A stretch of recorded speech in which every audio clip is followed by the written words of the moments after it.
দিতে ফেলে তোর নাম্বারটায় ফোন তো আর ঢোকে না। তুই তো জানিস কি তুই ছাড়াই আমার মুখে অমৃতটাও একা রোচে না।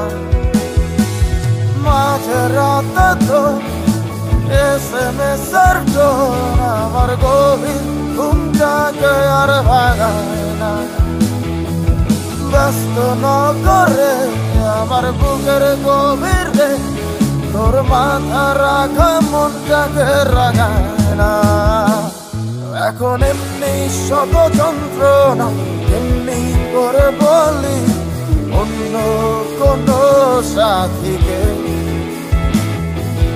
তার যে ভালো ছিল তুই নিজ হাতে খুন করে